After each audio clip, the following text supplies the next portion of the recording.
이번에는 야당의 대권 레이스도 한번 살펴보도록 하죠. 중앙일보 14면인데 야당은 지금 경선 룰을 두고 유력 후보들 간의 이견 때문에 갈등이 치닫고 있는 모습이죠.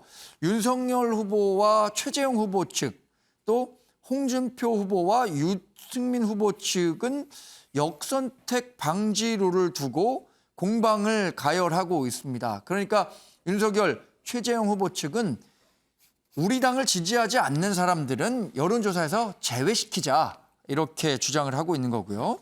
홍준표, 유승민 의원 측은 모든 국민을 대상으로 여론조사를 진행해야 한다라고 주장을 하고 있는데 관련 영상 살펴보고 이야기를 이어가도록 하죠. 정홍원 선관위원장은 제2의 이항구가 되려는 겁니까? 이틀 전 저의 공개적인 경고에도 불구하고 정홍원 선관위원장은 오직 윤석열 후보만을 위한 경선 룰을 만들려고 합니다. 정홍원 선관위원장에게 다시 한번 경고합니다. 이미 확정된 경선 룰은 토시 하나도 손대지 마십시오. 역선택 방지 조항을 넣는 순간 공정한 경선은 끝장납니다. 그런 식으로 경선판을 깨겠다면 차라리 그냥 선관위원장에서 사퇴하십시오. 저는 경기를 심판하는 그 주최 측에서 공정하고 합리적인 운영을 할 거라는 그 믿음을 가지고 있기 때문에 그 운영 방식에 승복하고 따를 생각입니다. 자, 김종욱 교수님, 이 양측의 의견을 좀 들어봤어요. 역선택 조항을 어떻게 처리할 것이냐가 상당히 이 국민의힘 대선 경선엔 중요한 변수가 될 것이다라고 보는 분들이 많은 것 같아요. 예, 그러니까 제 생각은 원칙적으로 그렇습니다. 이제 이게 당대표 선거를 하는 게 아니기 때문에 대통령을 뽑을 수 있는 후보를 선택하는 거기 때문에 네. 전 역선택이라고 하는 것들이 얼마만큼 의미가 있을지 모르겠다는 거 하나하고 또 하나는 경선준비위원회가 만든 안이 있다라고 얘기하면 제가 볼 때 선관위가 그것들을 바꿀 때는 거기에 타당할 만큼의 논거들을 제시해야 되는데 그럴 수 있을까라는 고민들이 분명히 있고요. 저는 이 핵심은 좀 역선택 문제라기보다는 친윤 반윤 싸움이 드러나는 하나의 가장 쟁점이 역선택 방지라고 하는 룰로 등장했다는 생각이 드는데요. 예. 전 그럼 여론조사 같은 경우가 100% 그렇다고 치더라도 예를 들면 두 번째가 2차 같은 경우는 70대 30, 마지막 최종은 50대 50, 그러니까 당원하고 이제 국민 여론조사인데요. 그랬을 때 만약에 당원과 국민 여론조사를 두 개를 했을 때 역선택 방지 조항들을 집어넣게 된다면 제가 볼 때는 당원들 자체나 지지자들 자체의 투표율 자체가 이중적으로 예를 들면 가산되는 효과가 분명히 있단 말이에요. 네. 이건 문제라는 생각이 들고 마지막으로는 역선택이라는 부분들을 어떻게 판단할 것인가. 그러니까 예를 들면 민주당을 지지하지만 후보는 다른 후보를 지지할 수 있어요. 네. 근데 여기에 대해서 그것들이 의도돼 있는 투표 행위라고 어떻게 국민의힘에 있는 선관위가 이것들을 사전적으로 제한할 수 있을지에 대해서 전 여기에 대한 근거가 될 수 있을 것인가. 네. 전 이런 부분들이 다양한 부분들이 많이 있기 때문에 제가 볼 때는 역선택 방지 룰을 집어넣고자 하는 부분들은 전 상당히 여론조사 전문가들 같은 경우도 그럴 이유가 없을 거라는 생각이 드는 거고 과학적인 논거도 없을 거라는 생각이 들기 때문에 저는 이 부분들은 선관위가 어떤 결정을 하더라도 경준위 결정을 반대로 하게 된다면 특정 후보에게 유리할 수 있도록 룰을 바꿨다는 얘기들을 들을 수밖에 없게 되면 네. 국민의힘 내부에서 친윤과 반윤 갈등들은 더 거셀 수밖에 없다.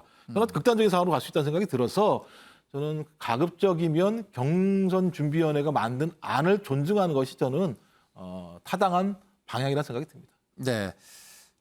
최근에 홍준표 후보의 지지율이 굉장히 좀 선전하고 있다고 하는데 이게 어쩌면 민주당 지지자들이 본선 경쟁력이 떨어질 수도 있는 홍준표 의원을 지지하기 때문에 높아진 것 아니냐라는 일각의 시각도 있는 것 같아서 이 역선택 문제가 더 크게 부각이 된 게 아닌가라는 판단을 해보는데요.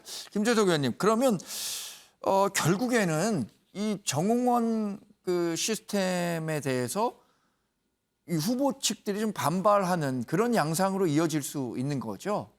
그렇죠. 그렇게 되면은 지금 선거관리위원회 전체의 어떤 권위가 많이 사라질 수가 있다고 생각이 네. 됩니다.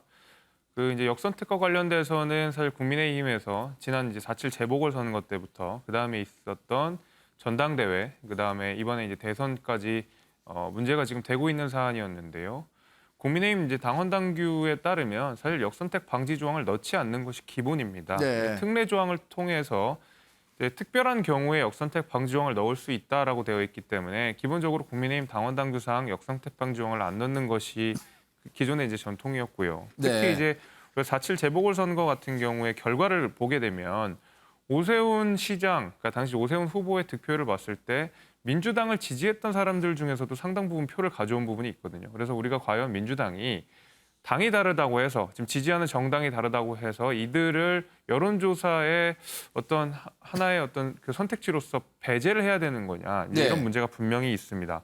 앞서 김경윤 교수님께서 거의 다 말씀을 해주셔서 제가 조금 더 말을 붙이면 이런 이제 관행적인 문제가 있었고요. 두 번째는 경준이가 충분한 토의를 거쳐서 당시에 네. 또 뭐 그 당시에도 공정성 시비가 굉장히 많았습니다.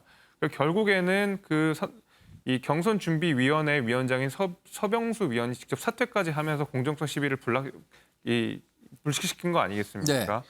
근데 이제 와서 다시 룰을 뒤집는다고 하면 이 어떤 선거 관리의 안정성을 굉장히 해칠 수 있다는 생각이 많이 듭니다. 예. 왜냐하면은 뭐 이 룰뿐만 아니라 앞으로 이제 대선 과정에서 여러 가지 룰들이 있을 텐데요. 역선택뿐만 아니라 이 부분에 대해서 후보들이 다 한마디씩 하다 보면 선관위 자체가 흔들 수밖에 없다는 문제가 있기 때문에 저는 기존에 있던 경선준비위원회 안을 그대로 이제 관철을 시켜서 선관위가 이 부분은 그냥 네. 앞으로도 우리가 유지해 갈 것이다라는 인상을 줘야지 사실 혼란이 없지 않을까라고 개인적으로 생각을 해보고 있습니다.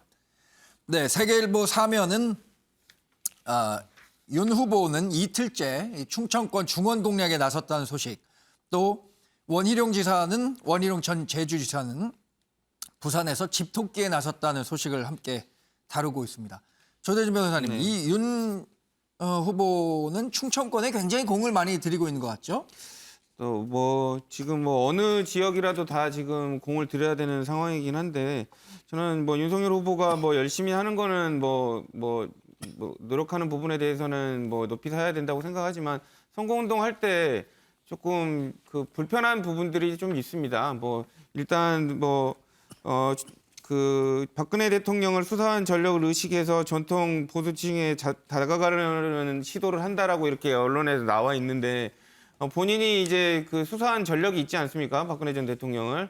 근데 그런 부분들을 이제 뭐 본인은 공직자 소임에 따라서 뭐 시키는 대로 했을 뿐이다라고 이렇게 그 애둘러서 포장을 하는 거는 조금 어떻게 보면 비겁하다고 보여져요. 자기의 소신에 따라서 수사를 했다라고 떳떳이 말을 하는 게 더 나을 텐데 이제 와서는 그 당시에는 뭐 시키는 대로 했다.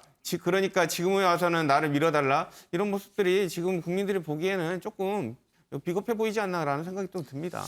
네. 윤석열 전 검찰총장의 경우에는 뭐 말씀하신 것처럼 박근혜 전 대통령 수사와 구속과 관련한 이슈를 현재 이 보수 정당의 대통령 후보가 되려는 사람으로서 어떻게 잘 극복해 갈 수 있을 것인가, 이게 굉장히 중요한 과제겠죠. 그렇기 때문에 어제는 또 충청권에 가서 또 유경수 전 여사 상가에 가서 관련한 메시지들을 많이 내놓은 측면이 있는 것으로 언론은 보고 있습니다.